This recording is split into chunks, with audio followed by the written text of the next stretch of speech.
Okay, I think we're going to go ahead and get started. Hello and happy Friday. Welcome to the final session of our virtual 2020 Make Your Mark conference, sponsored by the Iowa Developmental Disabilities Council. And I'm Brooke Lovelace. I'm the director of the Iowa Developmental Disabilities Council. We've enjoyed connecting with you through the virtual sessions this last month, and we thank you for taking your time to participate in our legislative forum today. We'd also like to thank AmeriGroup Iowa, Talk to Me Technologies, and Relay Iowa and Telecommunications Iowa for exhibiting with us this year. We truly appreciate your involvement and your support with this virtual conference and your commitment to providing Iowans with the resources they need to be active in the communities and state. If anyone would like more information on AmeriGroup, Talk to Me Technologies, or Relay Iowa and Telecommunications Iowa, please contact us separately outside of the session. We've listed our contact information for you on the screen. Please do remember that all attendees will be muted. We will be running a live Q&A throughout the session. The Q&A feature is located on the bottom of your screen in the toolbar. So if you should have a question, you can pop it in there. You can toggle over the bottom of your screen to make your toolbar appear. You may also use the chat function to ask your questions, and that is also located in the toolbar.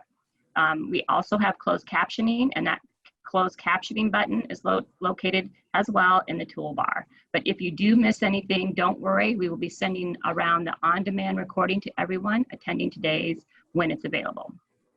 So we are joined today by our honorable panelists, Representative Chris Hall, Representative Ann Meyer, Senator Amanda Reagan, and John Hollenrake, who serves as the Regional Director for Senator Joni Ernst.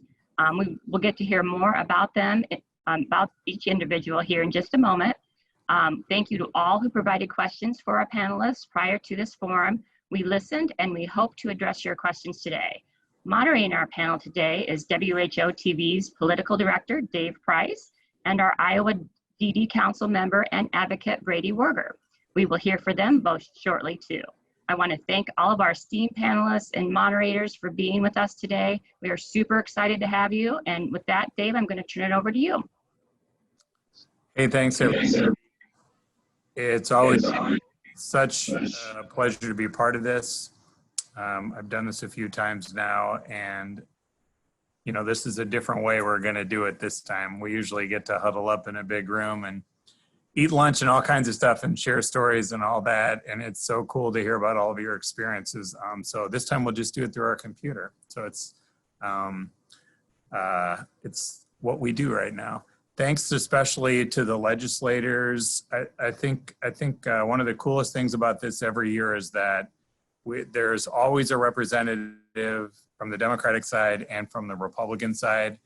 And over the years, at least it's been my experience that the people who have agreed to do this, the elected officials, they don't fake this stuff. This is stuff they really believe in, which is really cool. And I think you can't fake this stuff. So it's always especially gratifying to see both sides willing to participate in this discussion. And I think it generally demonstrates the individual commitment that you all have to what this conference tries to do. So thanks for doing that. And we'll try to not make the questions too hard on you. How's that?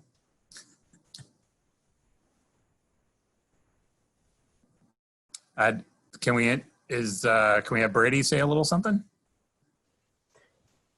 Hi guys, how are you guys doing today? My name is Brady Werger. I'm a client advocate for the Iowa Developmental Disabilities Council. I also serve on the executive committee for the Iowa Developmental Disabilities Council, and about 3 or 4 weeks ago I was just nominated to be the vice chair for the council. I'm happy to see all you guys on this legislative forum today. I hope you guys can really ask some good questions, and hopefully we can give you some good answers. So welcome.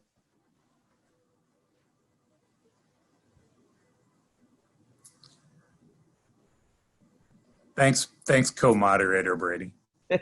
Thank This you. will be fun. And you have the coolest background, by the way. You're making mine. I had to move off our main news set because we're doing the new news, so I had to find an empty space to come do this, and you're showing me up. The TV well, guy here, I actually took that about 2 years ago when Iowa Disabilities Action was at the Capitol. So I took that picture of the cap and I thought it turned out pretty good. So. All right, so how about we have all the panelists introduce yourselves. Senator, can we start with you? Sure, thank you. I'm really excited that you invited me to be on this forum. I, think this is a great opportunity to, get together without being together. So I serve as the Minority Whip in the Iowa Senate. I've been on the Human Resources Committee, both standing and budget, since I've been elected. And I also serve on Veterans Committee, Ag Committee, and Rules and Administration.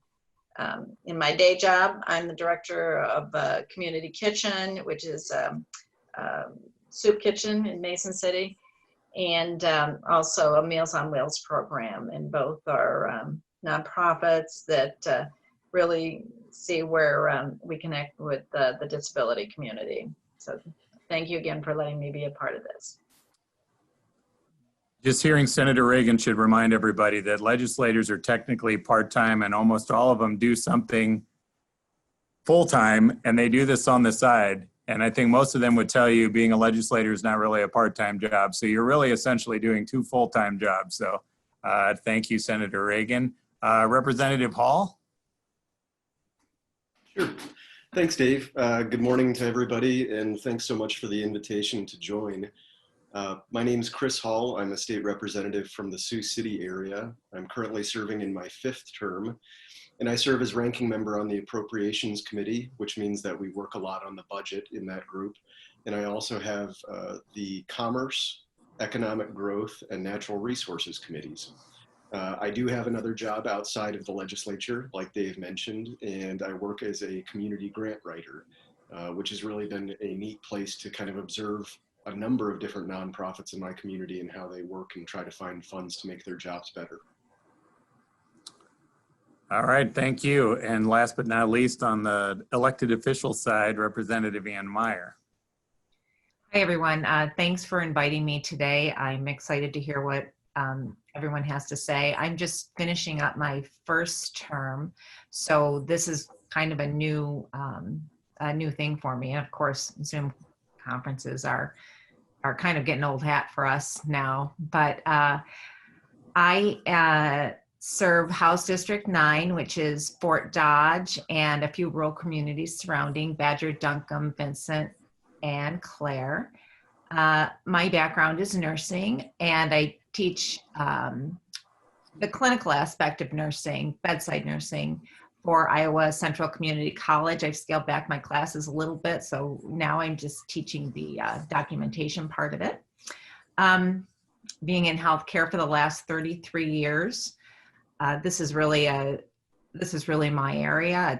I have a passion for good healthcare, and I serve as vice chair on the Human Resources Committee. I serve on the Health and Human Service Budget Committee, so health policy and the funding of health policy. I also serve on education, economic development, and transportation. And thanks for having me. What's your cat's name? Your cat just snuck up behind you. So that's Herschel. That's a long story. And then I have a cat. This is my friend's cat. And then I have a cat, Trudy. Outstanding. Outstanding. All right. Last but not least, representing U.S. Senator Joni Ernst's office. John, can you introduce yourself and welcome? Yeah, well, good afternoon, everyone, and thank you for inviting, Senator Ernst to participate so we can talk a little bit about the federal angle to some of these policies. But as Dave said, my name is John Hollenrake, and I'm the regional director for Senator Joni Ernst's office in Des Moines. So in that role, I get to represent the senator to the Iowans living in 18 counties here in central Iowa. It stretches up to Highway 30 and down to the Missouri border. But it's about 1 million people, so about 1/3 of our state's population that I get to interact with. And it's a good mix of both, urban and rural. So I was the chosen representative for today, since I think we have people joining from all over the state. But very, very interested to hear your questions and to have a nice discussion later. Hey, John, just maybe quickly, let me put you on the spot. Why would anybody call your local office rather than calling DC? That's a great question, Dave. So the main purpose of our local offices, and we have 5 around the state, which I'll talk about later, but all of our caseworkers are located in Iowa. So if you're having difficulties with the federal agency, whether that's Social Security or Medicare or Medicaid, we have caseworkers that are available to assist you as Iowans, and that's free to you. It's taxpayer funded, so it's at no cost to you. And then they're a great resource. They're very good at diving into their specific area. So that's a great reason to contact our offices here in Iowa rather than calling out to Washington. We can take your opinions as well, but casework is a big part of what we do. Very good. Thanks, everybody. All right, we'll start jumping into some questions here. And just a reminder, as you're joining us here from all over the place, if you have a question that hasn't already been submitted, just go into that chat function on here and submit it, and we'll try to work that in. All right, let's lead us off here. We're hearing so much about early voting, especially this time around because of COVID-19, and obviously the big national headline today is that President Trump has confirmed that he has contracted the virus, and so has the First Lady. So I believe the plan is for them to quarantine at least one of the staff members also tested positive, and that's how a lot of this came to light, which just sort of underscores that this virus can pretty much impact almost any family here. So let's start with the elected officials first. As people may be thinking for a variety of reasons, hey, I want to vote early this year. Do any of you have any concerns with how our process works? So especially for those of us who may be thinking about voting early in whatever capacity, whether it's through the mail at our house, or maybe we're going to go to the county auditor or a satellite location and do it in person. What should we know going into this process about how this works? And then secondarily, just as a reminder to everybody, officially our early voting process in our state begins on Monday. So this is super, super timely that we're talking about this. I'm going to probably just go left to right here if we can. So Senator, can we start with you? Unmute. Well, I think the primary showed us how well we could actually do this process. We had a large amount of people turn out, and literally it went, with very few hiccups. So the county auditors have worked so diligently. I think we should be aware that everyone wants this to work in the state of Iowa. And so they put the extra time in, and they've made it as accessible as you possibly can make it, except for some of the court challenges that have actually complicated it. But that's kind of in the weeds now. And I think right now we should be focused on making sure people feel comfortable with that. So not scaring people away from voting absentee, but making sure that they understand it's a health issue this year, particularly in if you have any vulnerabilities, whether you're older or you have health concerns. This is a great opportunity to make sure that you can actually vote safely. And what a great opportunity when you can vote and then not risk your health. So I think you should be very comfortable in voting early and through the absentee process. Representative Hall, have you ever voted early? I vote early almost every single cycle. It's a good thing to do. Will you walk people through, so what's the process? They're sitting here right now and they're thinking, all right, I'm going to vote early. What am I supposed to do? Well, the thing that I really wanted to emphasize is that if people have a certain way they have voted in the past, whether it's absentee ballot or going down to their courthouse and voting in person early or going to a satellite location, those options should remain available this year. And your county auditor may actually even have a few new options to make sure that you're able to vote safely. If you voted absentee in the past, it is a fairly easy process. You fill out the request form, you send it to your auditor's office, and the auditor will begin sending out ballots to you this coming Monday, October 5th. We've heard a little bit about the mail delivery system being slower this year. So we are encouraging people, if you get that absentee ballot, it's best to return it and send it back no later than October 24th. But if you could check with your auditor's office, and one of the things that I view as a really good option for people this year is to pull up outside of the courthouse, and if you call your auditor, many of them will actually come out with a certified ballot delivery courier, and that person from their office can actually help you vote from your car so that you don't have to expose yourself or go into a busy public place. So long as you're able to find transportation down there, a lot of county auditors are actually letting you do it in person, and they'll come out to your car and meet you. And if you already know what you want to do, you Mhm. right away. October 5th, you can just send that thing in. You don't have to wait till later on in the process, right? If you already know what you want, you can get it done, get it over with, and then you don't have to worry about it not making it on time. That's exactly right. The sooner you vote, the sooner your vote will also be held in a secure and safe place. And we also know that people who put their ballot in earlier are less likely to get some of those annoying reminder phone calls. So it's kind of an extra bonus in case you send it in early. And Representative Meyer, we should probably remind everybody, if you haven't done this before, obviously you can only do this thing once. So if you fill your ballot out and you send it in, that's kind of it. You can't show up on election day and say, nope, I changed my mind about this person.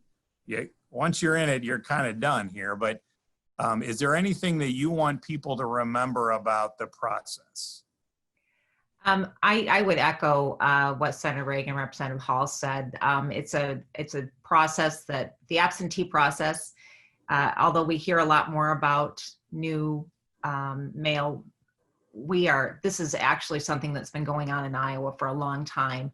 And I commend our auditors. They've been doing such a good job of getting the word out, getting the polling places set. I would recommend that, again, anyone, if you get your ballot, you know who you're voting for, get it in as soon as possible. You're right, Dave, once you send that ballot in, you can't change your mind. But if you do request, there is one thing, if you do request an absentee ballot and you change your mind and you want to go into poll, you do need to take that absentee ballot in with you and turn that over if you want to go into your polling place. So. But If you decide not to vote that way, you mean, right? Correct. Exactly. You want to vote in person instead. Right. Yep. All right. Thank you. All right, John, you look at this, your office looks at this both from a state matter, of course, but because she's a United States Senator, Senator Ernst also looks at it more broadly from a federal matter here, federal level here. So are there any concerns about this process that you want people to know about, or anything else you want them to know? Yeah, so Senator Ernst, before she served in the Senate, was the auditor in Montgomery County. So as through that role, she was the commissioners of elections for that county. So, she says all the time that, she feels very confident in Iowa's election system. She believes it's safe, it's secure, and absentee is a perfectly valid way to vote if you want to do that. That we have a great system set up here in Iowa. And I think Chris had the best point is, you can show up early to your county auditor and vote from your car or curbside, which is a great way to, if you still want to do that in person or you have concerns, but you can also, limit your contact with other individuals if that's a concern for you. I know we spent a little bit of time on that one, everybody. I know we have a bunch of questions to get to, but I just think that that can be kind of a confusing process, especially if you haven't done it before. So thanks to all the panelists for helping that. All right, Brady, my co-moderator, you ready to roll here? Hit him with something. All right, are you ready for number 2? Do it. All righty. Do you think that people with disabilities can make a difference in this election this year, and how can they be better at voting? Do you want me to pick who starts, or do you want to select? Can you do it, because I'm only having access to see only one person on my screen right now. Gotcha. All right. How about we'll switch around here. Representative Hall, you want to lead off on this one? Yes, love to. I think, every person who votes is going to make an impact on the process. And the most important thing is that you choose to vote and that you go and exercise that constitutional right.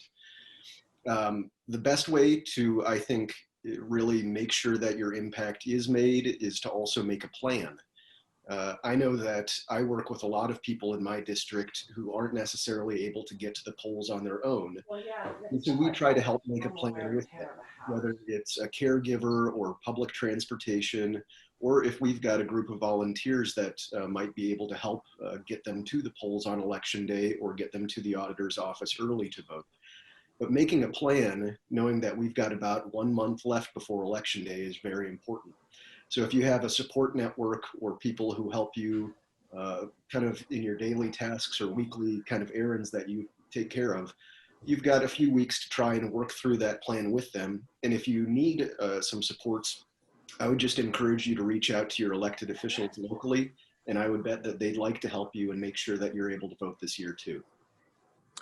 Representative Meyer, can you share a story perhaps about how someone, since you're the rookie among the legislative panel here, since you're in your first term here, what's your experience so far? Can you share a story perhaps about how a constituent has reached out to you and then you were able to get that person either involved in some kind of process or some answers as they're advocating for an issue, perhaps, something like that?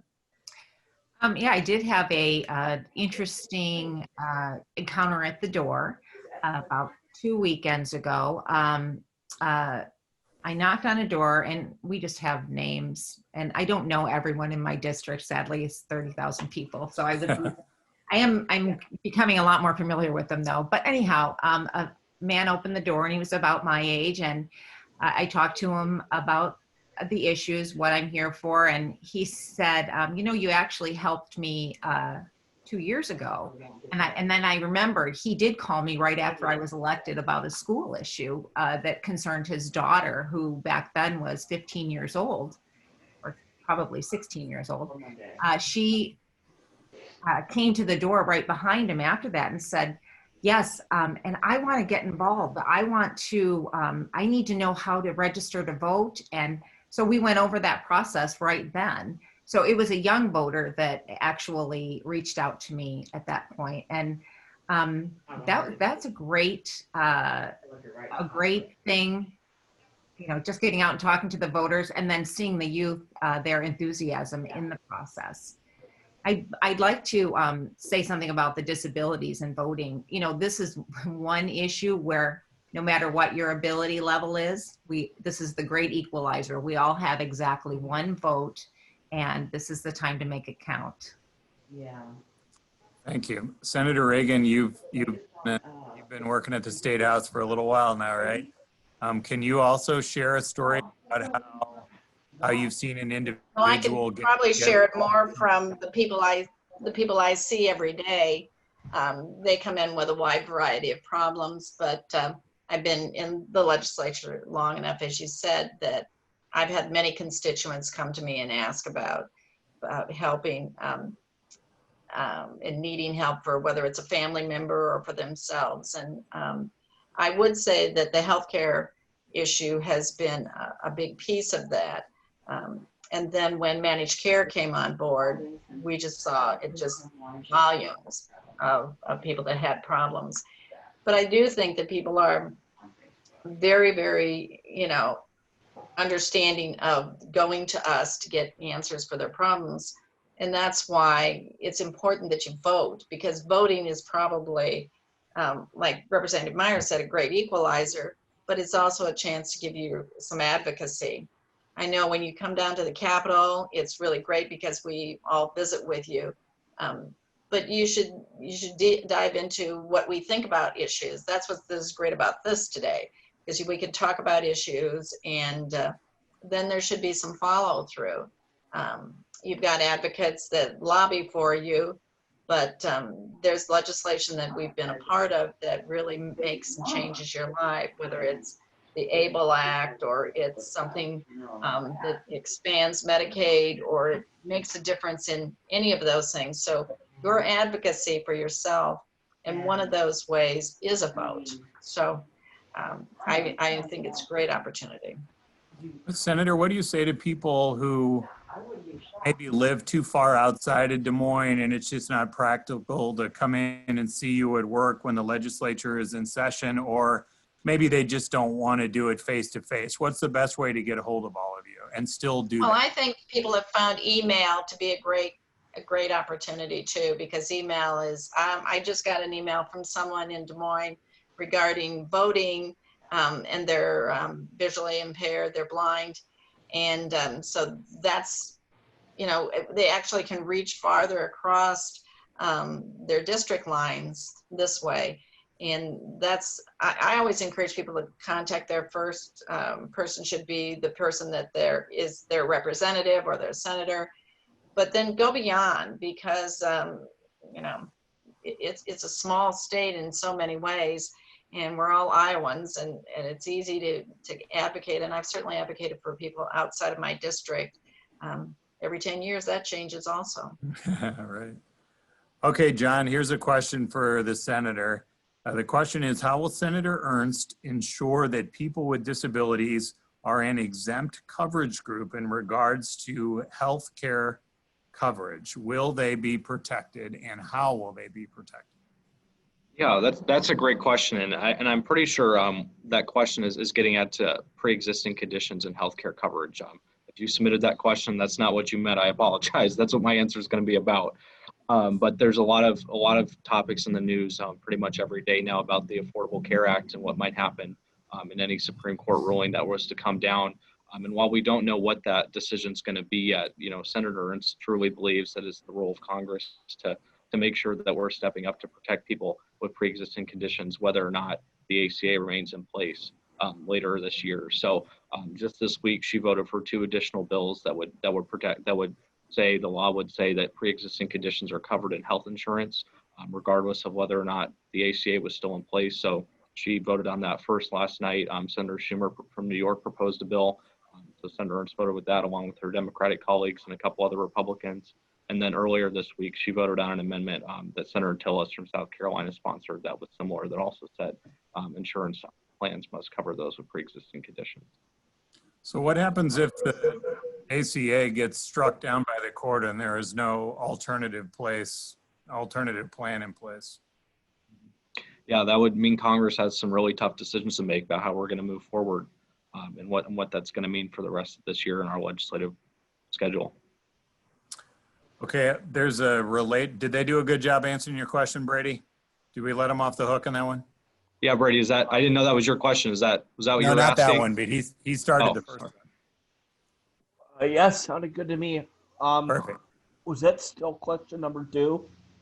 That was 3. Do you want to go to number 4? Sure, I'll go ahead and read that now. Perfect. October is National Disability Employment Awareness Month, and this month marks the 75th observance of it. Through bipartisan effort, the governor and state legislator has made workforce a top priority, but individuals with disabilities have been overlooked and continue to be an underemployed population in the state. There are many businesses that work hard to recruit and hire individuals with disabilities, but they do not receive much attention or recognition. How can advocates with disabilities become a part of that discussion, and what can the Iowa legislature or Congress do to make this a priority in workforce decisions? How about this time, let's start with Representative Meyer. Yeah, so I think is that a 2-part question? Probably. Advocates do.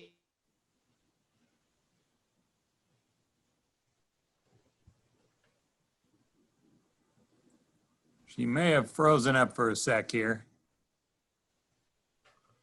Sorry, is she asking me a question? I think maybe it just froze up for a second here. How about Representative Hall? Do you want to jump in on that while we see if we can reestablish with Representative Meyer? Sure, I'll do my best to pinch hit. So first of all, I think it's a great question and really does highlight the fact that this month is something we should be celebrating.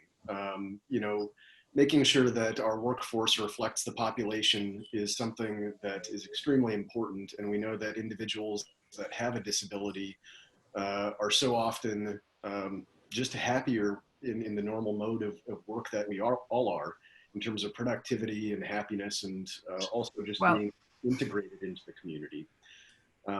Some of those decisions can be facilitated by programs we already have. You know, the community colleges help manage a voc rehab program that puts high school students in contact with employers.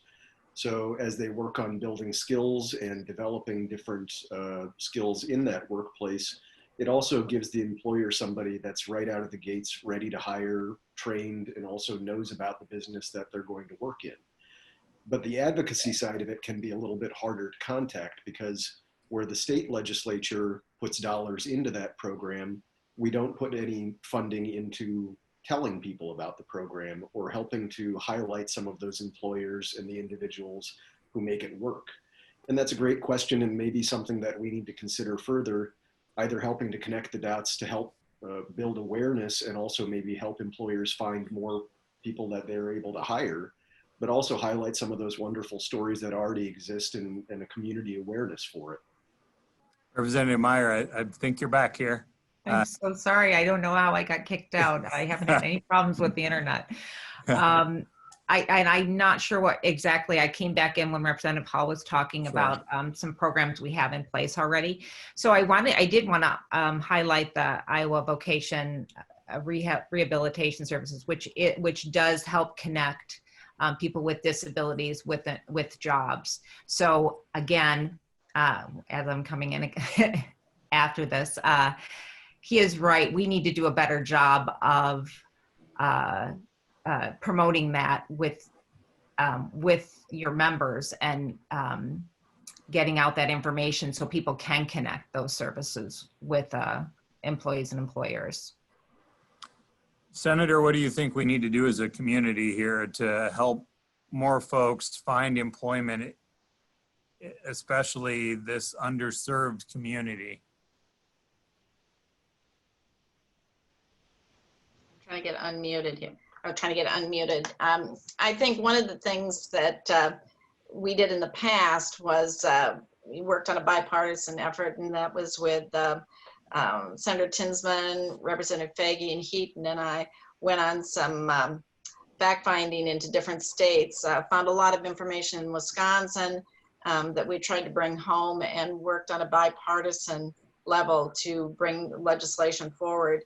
And I think we'd be remiss in not remembering Senator Harkin for all that he did for trying to move forward on making sure that workers were given a fair break, especially people with disabilities, and paid a salary as well for their efforts. I think we have to continue to educate people on the great opportunities to hiring someone with a disability. It is remarkable to me that we don't serve more people that way, because absolutely fabulous employees, and we need to continue that education process. And I think Representative Meyer and Hall both pointed out that we need to get the word out more for that. And that always, you know, funding is always a key part. You got to put your money where your passions are, and we should be doing a little more of that for sure. John, there's a question from Jen on here. How do individuals with disabilities best impact changes to the Iowa Medicaid system? And she's talking about caregiver shortages, low wages, cuts to services, a labyrinth of barriers to fighting for care, and inconsistent training of case managers. Obviously, sounds like Jen's had some experiences here that have been challenging throughout this process. So what's your recommendation to families about how they navigate to make sure they're getting the fits of this program that they're supposed to? Yeah, and Medicaid's an interesting program too, because it's jointly federally and state run. So the federal government, our role is to provide a lot of the funding for that program. The state pays into it as well. But then those management decisions really fall to the state level and your state legislators and the governor. But you know, our role through our office at the federal level is, one, to be an advocate to make sure that the federal government's administering that system timely, which can be a challenge. But then also just to make sure that we're looking at those Medicaid payment rates. So those are set by the federal government for the most part, and to make sure that we're funding that properly. And that's a concern that Senator Ernst hears regularly when we travel around Iowa, and that for Medicare too, our Medicare and our Medicaid reimbursement rates are unfortunately low, and we'd like them to see those go up. So that's something we're we're working on all the time, but it becomes challenging to find broad support for that sort of thing when it's different, very different when you go to different parts of the country, what that looks like. And just to touch on the question about, raising awareness for employers with disabilities, at the federal level, we get to a little differently. So Senator Ernst does her 99 county tour each year. And usually every year there's at least 1 or 2 stops that are related to that. So this year in August, she went to an organization called Hope Haven in Burlington that helps train individuals with disabilities to get jobs and then employs them through some of their workforce training programs. But the great part about that is, Dave knows when the senator does these stops, most often local media shows up and they'll write a story and they'll have a report on that. And that just helps to elevate the mission of the organization. So for that one in particular, the Burlington newspaper did report on that. So hopefully some more members of the community in Burlington now know about the good work that they're doing at Hope Haven. There's a question about transportation, which is obviously a vitally important one.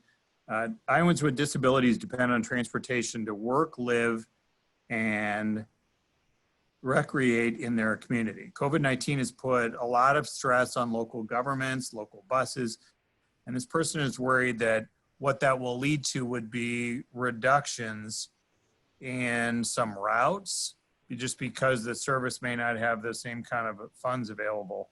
So do you have any thoughts on how both the federal and state governments can help with this issue of transportation, especially in light of what we are all going through right now with this virus pandemic? Senator, do you want to start with that one?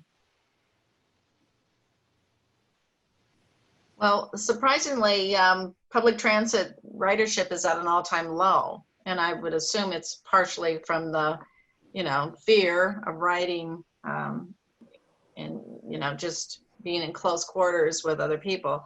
But I get thousands, it seems like, not literally, but it seems like complaints, especially with Medicaid, getting people to the right provider because of transportation. And transportation is a huge problem, for getting people to work, and especially if it is just a barrier that I think has really made a difference to a lot of people.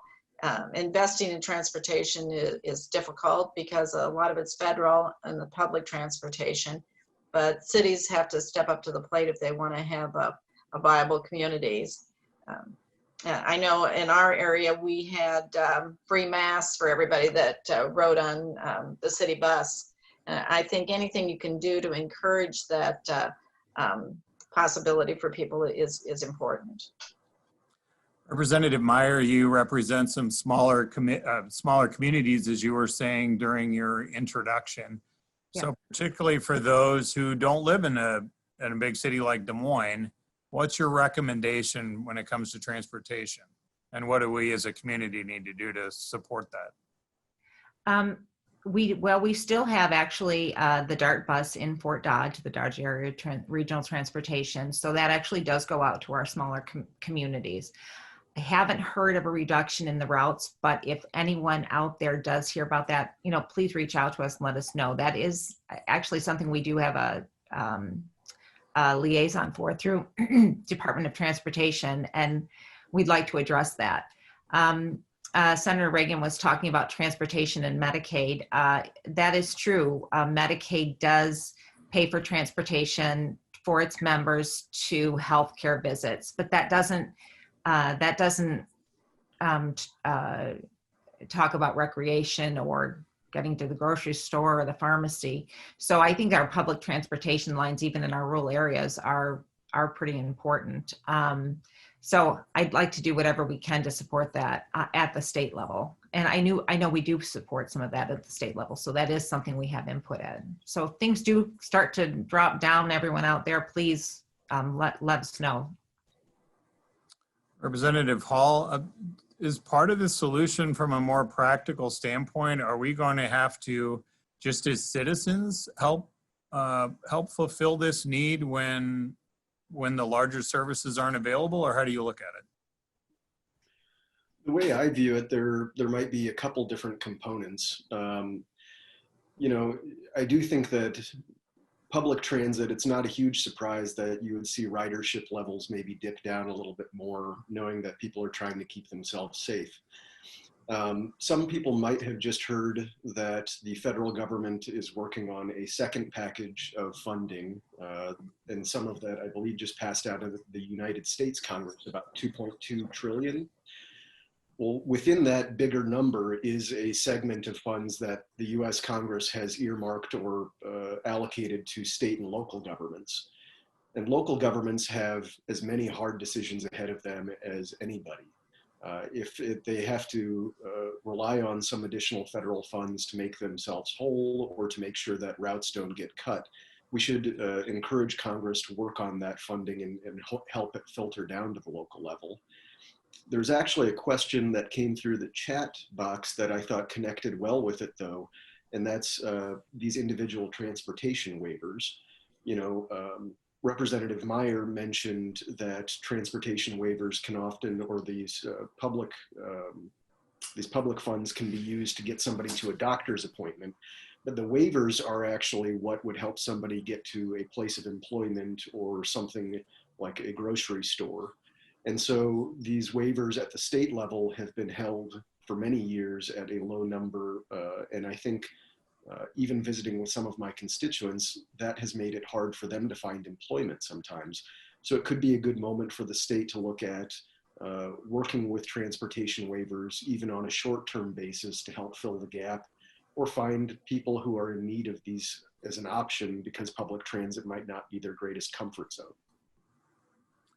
John, look at this maybe more from the federal side of things, since federal funding is so connected to so many aspects of this. Where do you see the need, and how will this need get met? Yeah, so federal funding during the pandemic is absolutely critical, mostly because we have a lot more flexibility in our budgeting than the state's able to do at their level. So, and we really have the power to leverage things on a much larger scale. So earlier this spring, the Congress passed the CARES Act, which you might have heard about in the news. That was a very large spending bill that impacted a ton of different sectors in our economy. And part of that funding included $25 billion for public transit systems around the country that went directly to those entities. And in Iowa specifically, we received $78 million of that funding, and it was split between rural and urban communities. So our rural transit agencies received $43 million, and our urban ones received $35 million to help them pay for their ongoing costs, just to keep their routes up that they already had, but also to pay for the new costs they have associated with keeping their buses sanitary and social distancing measures and all sorts of things like that. So that's what we've already done. We've heard from a number of transit agencies. So here in Des Moines, I know I've spoken with DART, right up in Ames, just to hear about what that funding meant for them. And it was absolutely critical to maintaining their services. But going forward, as we all know, the pandemic is not over. So we need to keep looking at that. And as Representative Hall mentioned, the House passed out their HEROES Act version 2 last night. That includes more funding for that. The Senate has a bill as well that also includes funding for state and local governments, but at a lower level. So Senator Ernst supports that bill and supports getting more funding out to our agencies that are experiencing these increased costs while having declining revenues. There's a question about independence here. Individuals with disabilities face many challenges in finding ways to support independence in the community, including making accommodations to their homes. Are there block grants or other sources of funds that could be used or created that are flexible and could be used by individuals to support their independence? Representative Hall, you want to start on this one?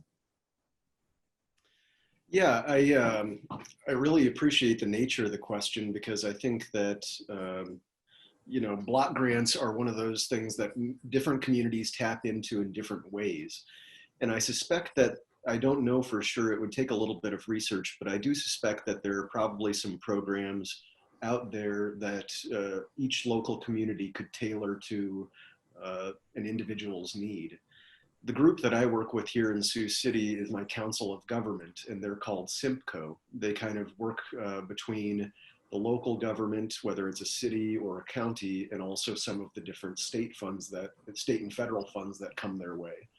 And they generally manage block grants. every corner of Iowa is going to have a council of government that represents them. So it's good to look into who your council of government is. And they keep a good eye on what federal dollars, state dollars, and block grants are available, whether it's to upgrade housing or small infrastructure projects, neighborhood rehabilitation. That's the bread and butter of what they do. And I think that would be a really good starting point.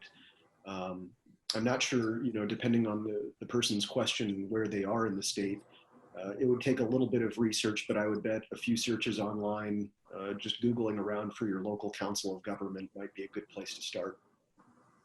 Representative Meyer, what's your advice for folks here? Well, we know that keeping people in the home is desirable. It's more comfortable for the person, and it's actually less expensive. So what we want to do, so Iowa Vocation Rehab Services also has a program that will support modifications in the home, if it's ramps or accessibility in the house, lowering appliances, making doorways wider. There is money available through that, and I would support funding that at levels, because we know that if we fund that to make those modifications on the front side, it's actually going to save money in the future. So, but anyway, Iowa Vocation Rehab Services has a link to every county in the state, and that's where your offices will be. I know Fort Dodge in Webster County, the office is in Fort Dodge. So if you go to that website, they have some information on that. Senator, what about your area? How would you encourage people to make their home the way they want their home?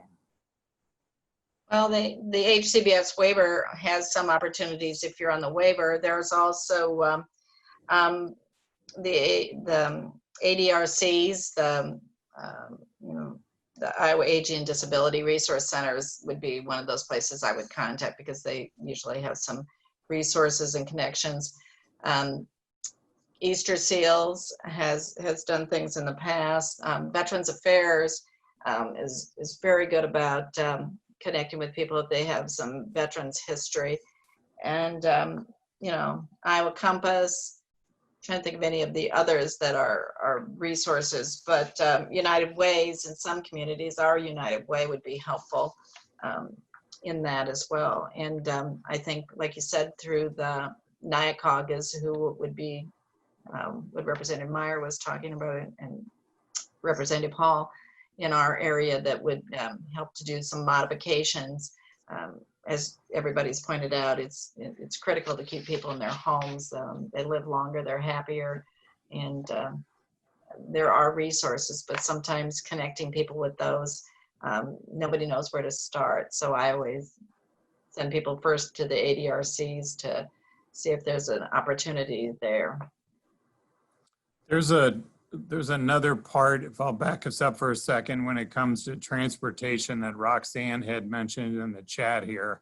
I'm sorry, I didn't see that right when we were talking about this, but she was pointing out that some of the public transit may be more apt to operate here, Monday through Friday, 8 to 5, whatever. What about evenings and weekends? Where do you all see that need specifically being fulfilled? And is that something we need to work on in our communities because we don't have enough? And how would we do that? Senator, we'll go backwards on this one. You want to start on this one? Right. I think one of the things that I talked about earlier is transit's costly, and it's hard to keep the financing. So you've got to have enough riders. I know there was a big push for businesses, private-public partnership to do this in the past, especially for work. And that's also a part of it. We've got some companies in our area that actually help and provide assistance with that transportation. But it's really difficult to, have the large amount of service that you need to have it accessible. And then it falls back to cabs. And cabs are expensive, and especially if you're in small communities. I have a Senate district that has small towns like Representative Meyer was talking about. The kindness of strangers is what you rely on, and that's just not the way to function. So it's true what Roxanne said, 8 to 5 is very, very difficult at least, even adding an hour, but all of that comes with incurred costs. So having the support there is really important, and we as legislators should be aware of that. Does anybody else want to jump in on transportation after hours? Or did she handle it? Okay, perfect. Okay, Brady. Are you unmuted? There we go. Hey, do you want to, I have a message here that you may want to introduce Mark Costello. Do you see that message? Hold on 1 second, please. Gonna pull up Okay. my other screen. Was it under the Q&A or the chat? Well, maybe I'll just read it to you. I think Mark Costello has joined us, and the message says that you may want to introduce him. So do you want to do that? Sure. So, actually, last night I contacted my state senator, Mark Costello, to invite him to join in today on listening. I've been a big advocate for Mark for the last probably year or two, as he ran for the Iowa Senate, and he's been a really good support system to me. Supportive in the whole aspect of people with disabilities. So, Mark Costello, thanks for all you do, and welcome today to our legislative forum. Hi, Brady. Thanks for inviting me to join. I'm on the road, so I don't have a great signal. I do appreciate, the questions and answers have been going on, and I always like to try and listen and stay informed, and I appreciate that you keep me involved and let me know what's going on. Sometimes invite me to things. So I just want to let everybody know that I'm listening, and I'm listening to try and find solutions for you and see what we can do on a state level. Working with Senator Reagan and other senators to, when we need to do things, we talk it over and try and figure out what we can do. So I'm glad to be listening in today. Thank you, Mark. Senator, you have experience on both sides here, both the House and the Senate here, if memory serves. Did you want to weigh? I'm not sure how much of our conversation you've heard this hour, but for those folks who are specifically looking for either ways to get engaged or perhaps to convince you or any of your counterparts to find solutions on an issue, what's your recommendation to them? How should they do that? Well, honestly, it's easiest for us to if you have someone who represents the group of you. So that's where the lobbyists come in. So those of you, people like you that can help convey the message from everyone else. It's always nice to have a personal touch. So like Brady's been really good for me because I can talk to him and I know, things affect him and things he's gone through. I do appreciate that. Just whenever you have a problem, don't be afraid to reach out and say, here's my issue, and is there something you can do to help? And sometimes we can help. I'm going to put you on the spot here. What's one thing you are willing to work on that will help? It's Brady specifically that he's talked to you about, or maybe the other things that people have reached out to you about? Well, I don't know that Brady's ever had something, he's not a person who's always asking for stuff, and I appreciate that. But I think that ongoing, the funding for these things and Medicaid funding is an area where I'm always looking at and trying to figure out how to get more money where it's needed and have a balance where it's appropriately, where the needs are, that money is there. We obviously are going to always have a limited amount of money, and we just try and get it to where it's most needed and try and be fair and balanced about it. Thank you. All right, I know we're coming up against the top of the hour here. Maybe briefly, could we hit each one of our panelists, and could you all look ahead to January and maybe talk about, I realize there may be an election in the way here too, but which could impact some things here, but just kidding with that. Maybe just look ahead to January and talk about maybe one or two priorities that you would like to carry forth next year. Representative Hall, you want to start off? Sure. Thanks again for the invitation to join you this afternoon and for some time just discussing a great swath of issues. Ahead, looking to January, I think that most of my work is really going to be focused on making sure that we've got a strong budget, one that keeps Iowans and taxpayers hopefully in a good place and with confidence that we're making investments to help keep them safe and get through this. If I had one area I really am looking forward to working on, it's quality of life programs. Some of the different grant programs like CAT grants or the grants administered by the Enhance Iowa Board that, you know, make parks and recreation and trails and life in communities a little bit more pleasant, I think are very important, and they're also going to be important for us to continuing to grow as a state.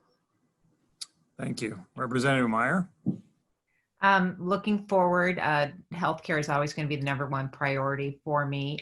But as related to the disabilities panel, I fully intend to go back next year and reintroduce the legislation that passed 100-0 in the House for the pilot program on adult changing tables in the DOT rest stops. So that's definitely something I'm going to go back with and hopefully get a Senate partner. All right, Senator, she just put you on the spot maybe. What's your priority for the coming year?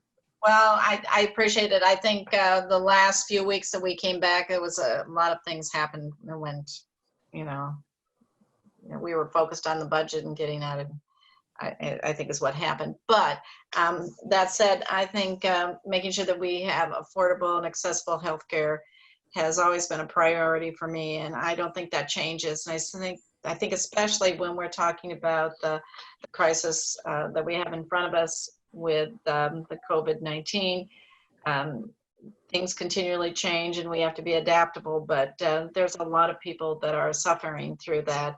And we've had a huge impact on our providers across the state because of that. Rural hospitals have, you know, seen some real hurt with it. The other thing with that is a lot of COVID money came in, but will that continue? And I know Senator Costello talked about Medicaid and always having funding, and it is you know, hard to, you know, balance it all, but we still have to make sure that we're taking care of the most vulnerable people in the state. I think that there are still opportunities to look at how managed care is delivered.